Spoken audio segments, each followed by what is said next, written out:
João Paulo, muito obrigado pelo convite, é um prazer estar aqui. Já havíamos tentado outras vezes e a agenda não deu, e agora deu, e eu em muito boa companhia aqui. Né? Eu agradeço até a formação desse grupo aqui, eu estou em casa e, por isso, vou ousar aqui colocar a mão num vespeiro e sujeito a chuvas e trovoadas, mas vamos lá. Eu tenho pensado bastante, só para introduzir um pouco o tema e por que eu acabei escolhendo isso, né, para colocar como questões polêmicas no imposto de renda à pessoa jurídica, porque a gente tem visto muita discussão, né, se a legislação tributária ela precisa olhar para a contabilidade, né? Eu estou convencido de que precisa, até por um mandamento constitucional do que é renda, o que é renda para a pessoa jurídica. Mas, ok, esse não é o ponto.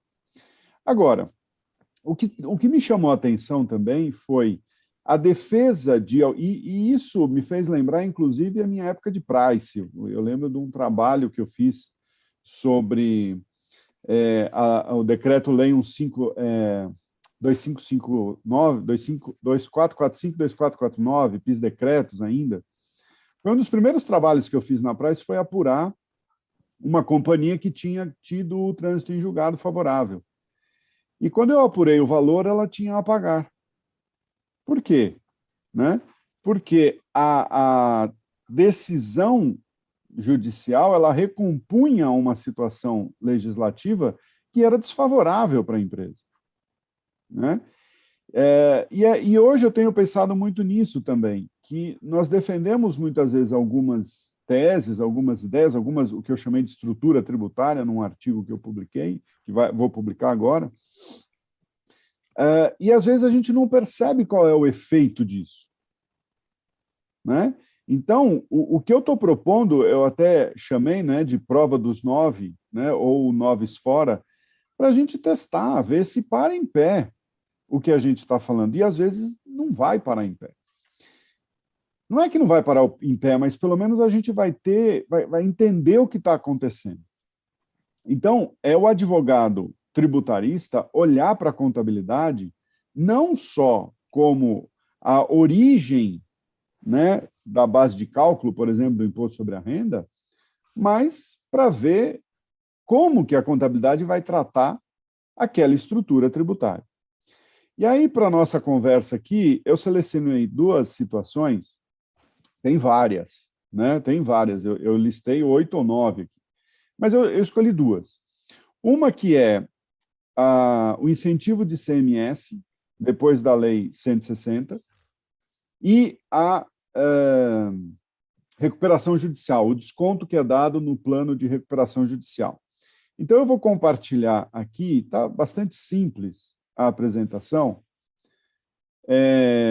Eu vou tentar deixar o quadrinho de vocês, porque eu quero ver o rostinho de vocês aqui, ver qual é a reação. Muito bem, então, estou chamando aí de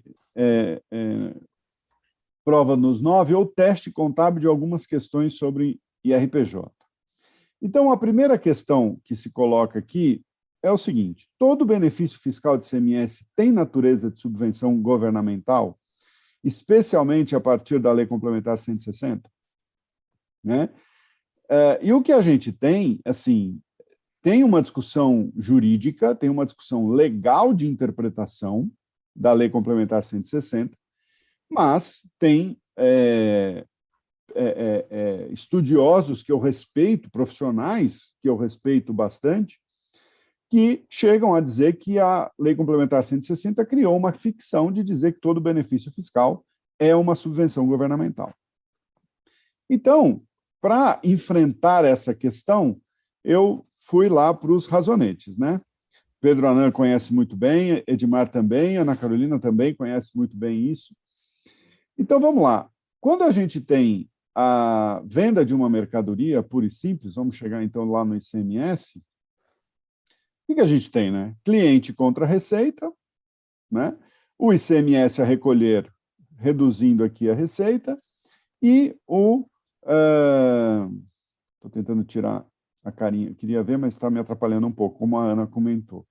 E aí eu tenho a baixa do estoque aqui, lucro bruto de 520, lucro antes do imposto não tem mais nenhuma receita nem despesa, lucro antes do IR 520, e como também não tem adição e exclusão, esse 520 é a base do imposto de renda. Simples. Muito bem, se nós introduzirmos aí um crédito presumido, que a lei vai dizer assim, olha, você faz tudo igual, só que para pagar a sua dívida de imposto de ICMS, eu te dou um crédito presumido aqui. Então, estou fazendo um lançamento que não é unânime, esse lançamento que eu estou fazendo, mas é o mais fácil de nós visualizarmos esse benefício fiscal. Esse crédito presumido vem aqui no ativo, porque ele vai ser usado para pagar o passivo, e aparece aqui como receita, já que eu criei um ativo, esse ativo, né, um aumento de ativo gera um impacto no resultado. Antigamente era reserva de capital, hoje ele é tratado como lucro e depois vai para a reserva de lucro, para a reserva de incentivos fiscais. É isso que diz a Lei Complementar 160. Então, eu tenho aqui o 90. O que acontece? Eu tenho um aumento no meu lucro antes do imposto de renda. E aqui é interessante porque não jogar já diminuindo aqui, porque eu estaria mexendo no meu lucro bruto e talvez isso distorça a minha informação, porque o ICMS devido ele é 180. O que acontece é que o Estado está me dando uma moeda para pagar isso. Então, eu tenho aqui um lucro antes do imposto de renda de 610. Vou pagar o imposto sobre esses 610? Não. Por quê? Porque se for considerado uma subvenção para investimento, esses 90 não são tributados. Então, qual é a base da tributação? 520. Como é que fica isso, então? Com o crédito presumido, né, o que nós teríamos? Eu tenho ali o 90, 610, o meu imposto é calculado sobre o 520, porque eu vou excluir esse 90, 177, estou arredondando aqui, né, para 34%, chego num lucro líquido de 433, mas a Lei Complementar 160 diz o seguinte, que para aproveitar a não tributação, esse valor tem que ser reconhecido em reserva de incentivos fiscais, não é sujeita à distribuição de dividendo. Então, a gente chega num dividendo de 343. Agora, se eu não tivesse esse crédito presumido, o que ia acontecer? A gente viu, até o lucro bruto, que é a base do imposto, eu tenho 520. Não tenho nenhuma receita, o lucro antes do imposto é 520, o imposto é o mesmo. Veja, eu estou pagando exatamente o mesmo imposto, porque sobre essa receita eu não tenho imposto. O lucro líquido é 343, é menor do que esse 433, exatamente por causa dessa receita. Mas como essa receita eu não posso distribuir como dividendo, o meu dividendo é igual.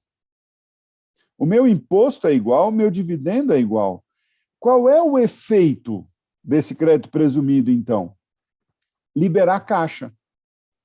Na verdade, o efeito é, eu não vou tirar 180 do caixa. Eu vou tirar 90 do meu caixa.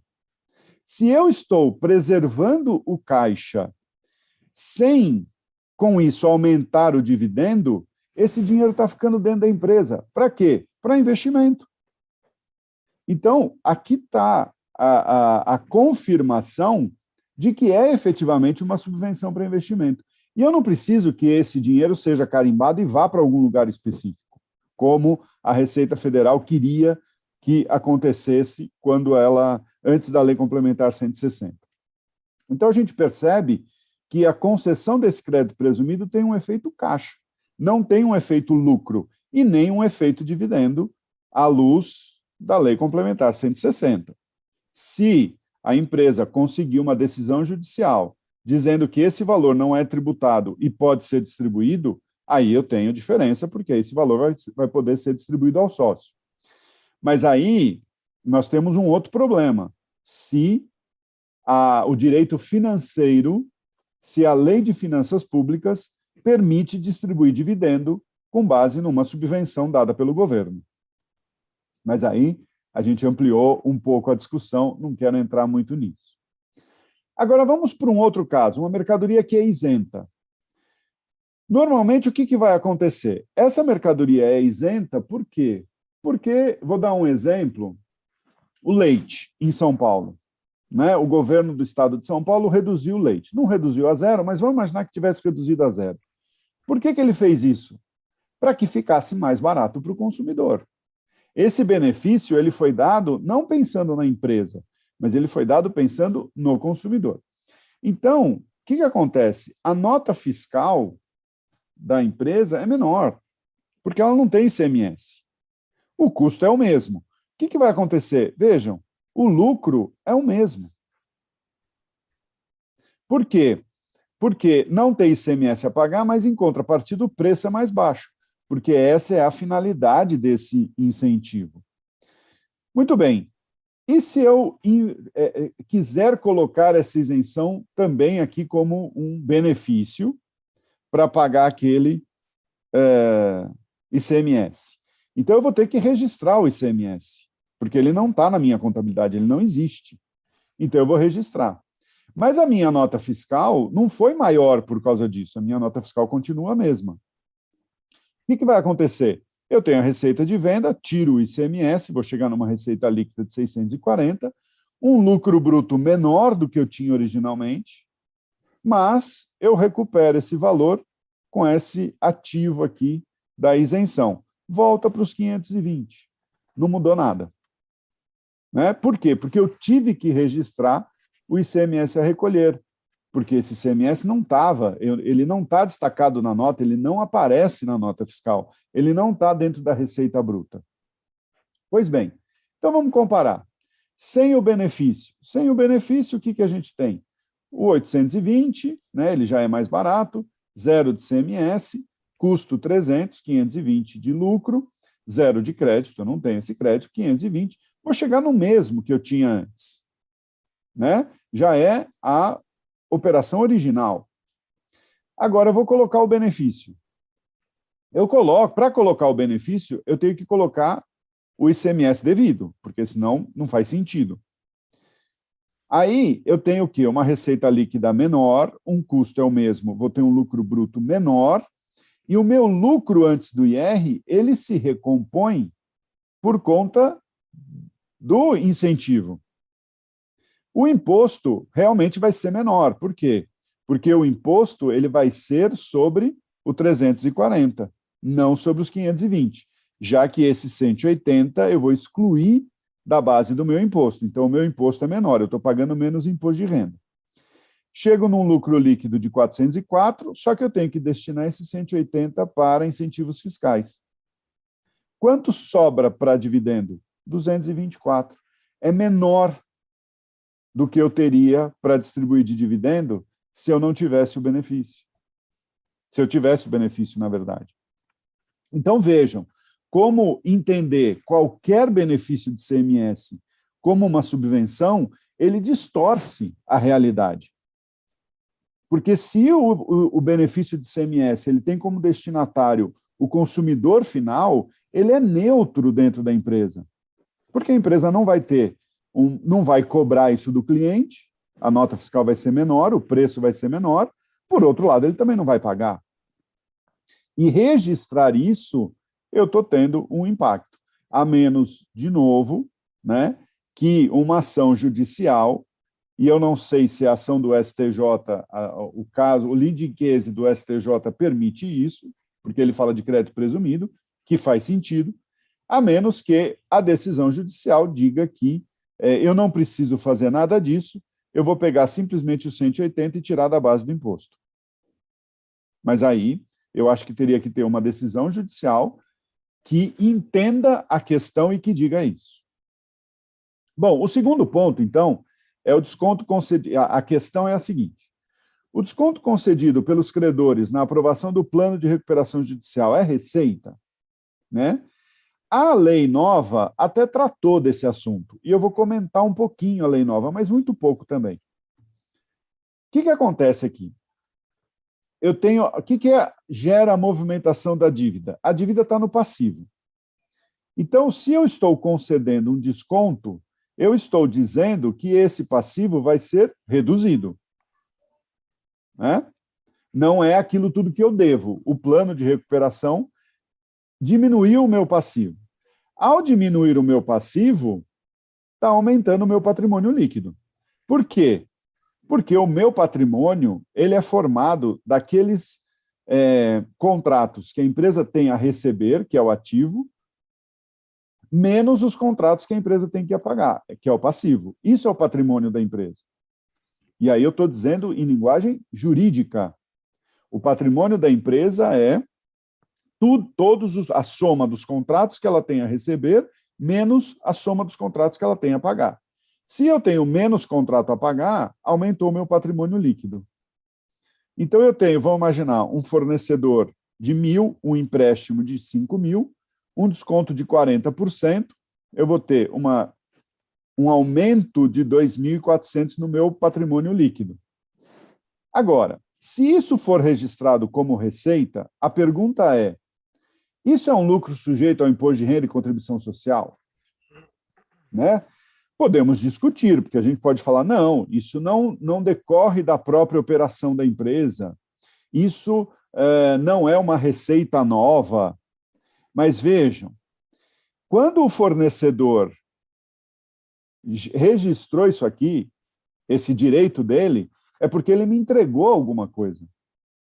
Então, lá no passado, a empresa recebeu alguma coisa para dever esses 1.000. A mesma coisa o empréstimo. Esse empréstimo não apareceu do nada, ele, quando apareceu, foi contra a caixa.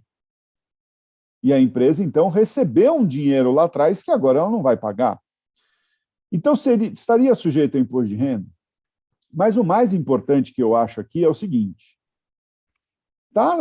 é passível de dividendo? Nós vimos algumas empresas que o plano de recuperação concedeu 98% de desconto. Com 98% de desconto, dependendo da relação ativo e passivo, a empresa pode ter tido um lucro suficiente para distribuir dividendo.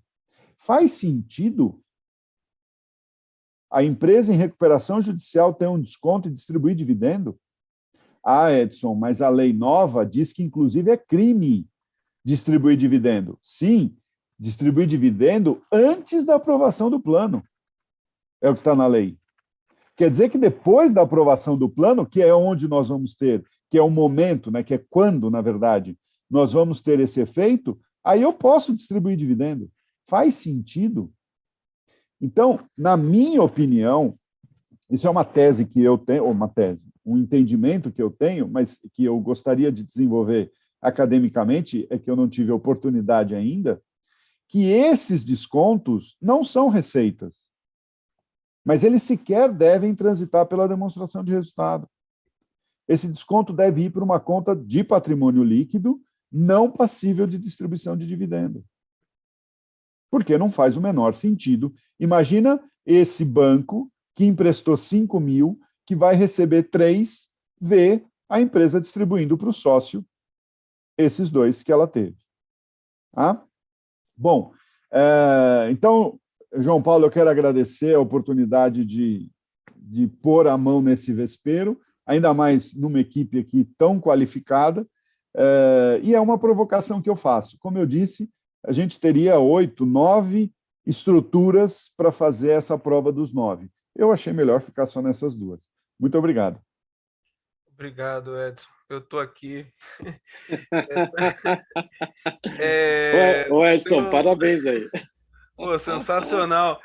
E tem um contador aqui do Espírito Santo que ele me mandou até um WhatsApp que está vendo a sua palestra agora, e ele está fazendo a seguinte pergunta: prezados, o ICMS reduzido nas operações internas é tributável? Primeira pergunta.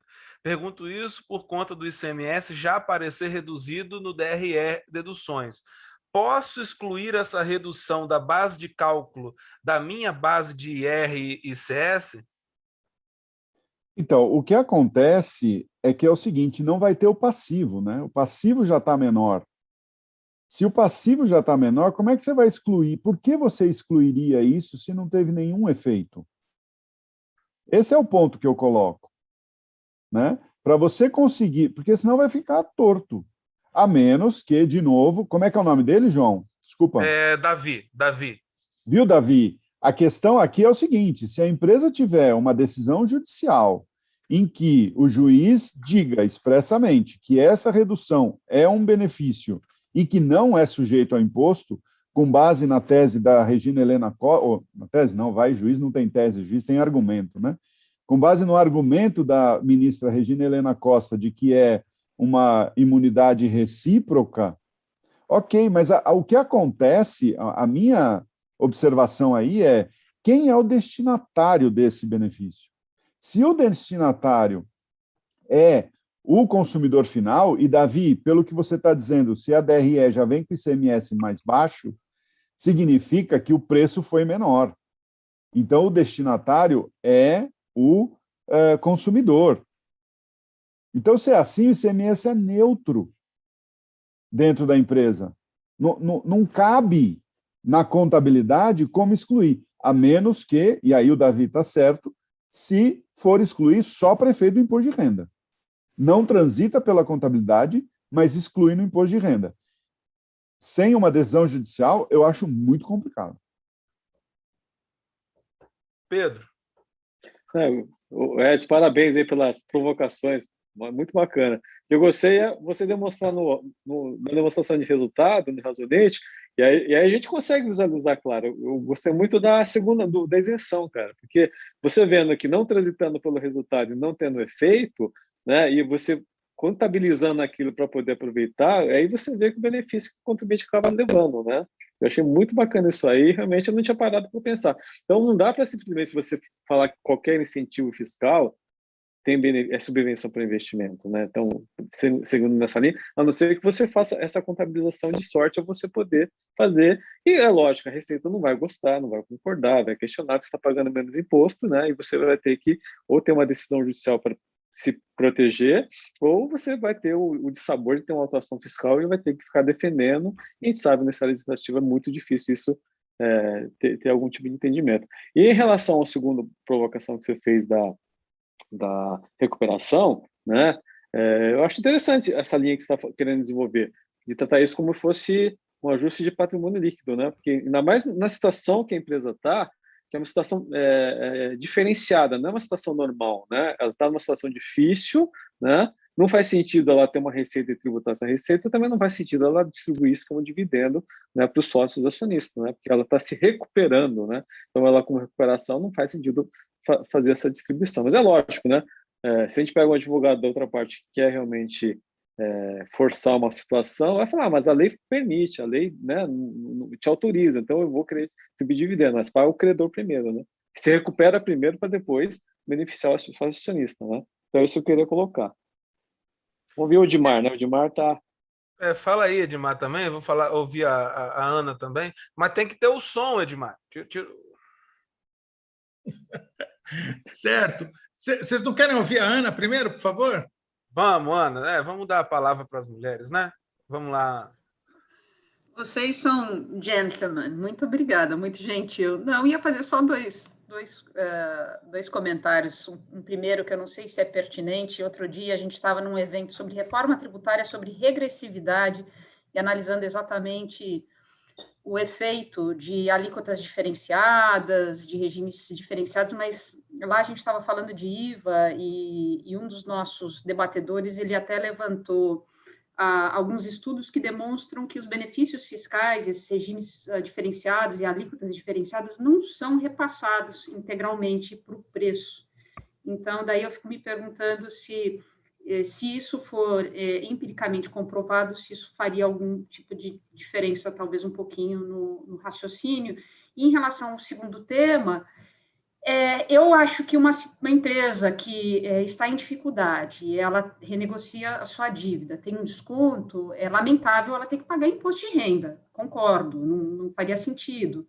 Mas é um fato que ela teve uma vantagem, né? Então, por isso que eu tenho, às vezes, um pouco de dificuldade de defender que isso não seria tributável. Agora, sobre distribuir dividendo para o acionista, aí não vai ter caixa, né? Na verdade, assim, como é que ela conseguiria, ela teria que ou se endividar mais, ou ela teria que, talvez, desenvolver uma atividade operacional para gerar resultado e ter caixa. Então, não seria justo e certamente causaria revolta, mas talvez o fato dela não ter caixa limite um pouco essa possibilidade dela distribuir o dividendo, e eu acho que é isso. Na falta de caixa, talvez limite, não sei. Ana, com relação ao primeiro caso, eu concordo nesse ponto do ICMS. Eu acho que tem que ter uma avaliação muito, muito estrita mesmo, para ver se vale a pena, mas isso é outra questão, e não mudaria o raciocínio aqui, porque você teria um aumento do lucro, e um lucro bom, um lucro tributado, que não tem a ver com o incentivo. Agora, no caso do dividendo, eu não subestimo o empresariado brasileiro, porque você tem dividendo in natura. Vai sobrar um imóvel lá, vai sobrar um recebível, alguma coisa lá no ativo que não sei não, né? Então, eu acho perigoso.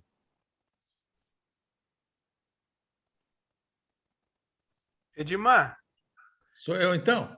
É você. Antes de passar a palavra para você, eu só queria fazer uma simples pergunta aí para todos. Mas o conceito de receita não tem a ver com receita nova, algo novo? Eu tenho essa dúvida. Sempre pensei que fosse, ou não? Pode começar, Edmar, aí você já Me ajuda aí, Edmar. Não é algo novo? Vamos ver. Esse, para mim, é um negócio novo. O caso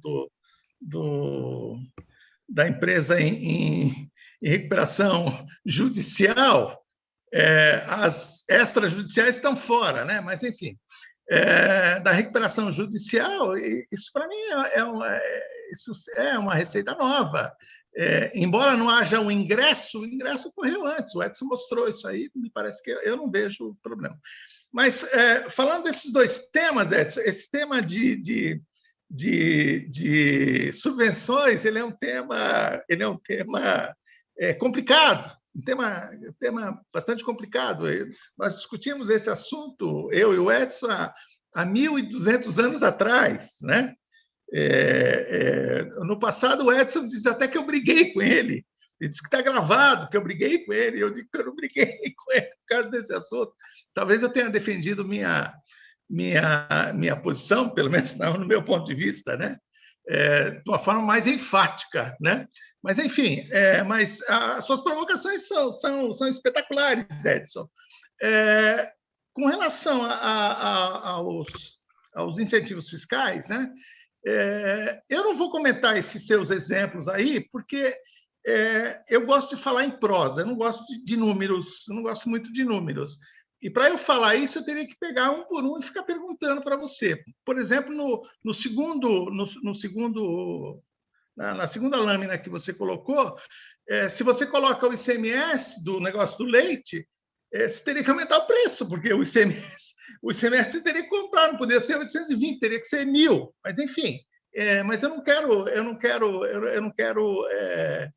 falar de números, eu quero falar sobre teses. O que eu tenho visto com relação a essas subvenções é que a Receita Federal abriu uma porta e criou uma bagunça, né? Ela, quando veio e disse que qualquer benefício de ICMS seria considerado como uma subvenção não tributável, ela criou um mercado, em que as empresas estão vendendo, usando aquele seu exemplo do leite de 180, que o sujeito contabiliza a despesa de 180, não paga nada de imposto, e contabiliza uma receita de 180. Ele exclui o 180 e deduz o 180. É isso que nós temos visto aí no mercado. Eu já disse, vou botar no livrão, o livrão é meu álibi. Eu já disse lá o seguinte: essa despesa ela é não dedutível, ela não pode ser dedutível. Você não pagou, você não suportou, você não sacrificou ativos, que é o fundamento econômico da despesa. Então, com relação a isso, eu teria que dizer isso. Em relação à tributação do perdão de dívida ou qualquer outra coisa, eu gostaria de ouvir mais, Edson. Talvez a gente não vai conseguir hoje aqui esgotar o assunto, mas, por exemplo, você propõe jogar uma conta de patrimônio líquido, e isso aí ficaria como? Isso iria para o capital? Isso seria utilizado para compensar prejuízos? Isso viria para o resultado, como acontece com algumas situações que nós temos lá na própria contabilidade hoje? Como é que isso seria, né? Então, isso fica uma coisa para a gente, talvez, debater um pouco mais. Com relação à possibilidade da distribuição de dividendos, se o sujeito tem condições primeiro, né? Então, hoje, vou dar minha opinião hoje, Edson, se depois a gente discutir melhor e a gente chegar numa outra conclusão, hoje, isso para mim vai para o resultado, isso para mim é tributável, e isso para mim é distribuível. Se o sujeito não tem dinheiro, ele não distribui, ele só distribui se ele tem dinheiro. Agora, se ele distribuir e isso virar uma ofensa ao plano aprovado, ele vai ter problema com os credores. Mas, juridicamente, sendo um lucro e tendo disponibilidade, eu não vejo problema, não. Mas o que eu gostaria talvez de explorar depois mais esse aspecto dessa conta do patrimônio líquido, que eu gostei dela. Agora, preciso saber como é que nós vamos matar essa conta. Edmar, depois a gente discute, tem outros argumentos aí envolvidos. Mas no caso do seu ICMS, que a gente deduz a despesa e não tributa a receita, isso distorce exatamente o resultado. Porque a despesa ela vai reduzir o lucro líquido, que foi o que eu mostrei. O dividendo distribuível, ele é distorcido. Porque a despesa ela vai não só diminuir o imposto, mas ela diminui também o lucro. Né? Essa despesa... Nada, Edson. Não, calma, Edmar, calma. Calma, Edmar. 180 de despesa. Não, é isso que eu estou dizendo. Deixa eu acabar de falar, Edmar. Por isso que eu falo que você briga comigo. Você tem a despesa, está deduzindo o lucro líquido, passível de distribuição. A receita, você fala, está recuperando. Sim, a receita está recuperando no lucro líquido. Mas pela Lei Complementar 160, ela tem que ir para a reserva de incentivos fiscais, que não é distribuível. Então, para fins do dividendo, para fins do lucro líquido passível de distribuição, você tem o reconhecimento da despesa e não tem a receita. Isso vai desbalancear, porque você não vai poder distribuir essa receita. E aí, quando o Pedro Anã falou que vão ficar felizes porque não vão pagar imposto, mas o acionista vai receber menos. Então, vejam, a gente tem que a minha provocação é essa. Vejam, eu não estou defendendo que está certo ou que está errado. Eu só estou falando, vamos fazer a prova dos 9. E aí tomar decisão. Só isso. Não estou criticando. Né? Falando, essa tese é um absurdo. Eu tenho a minha opinião, óbvio, mas não é para criticar, é para mostrar que a gente tem que olhar o todo. Não adianta ficar redigindo a tese e convencer juiz. É isso que eu estou querendo dizer.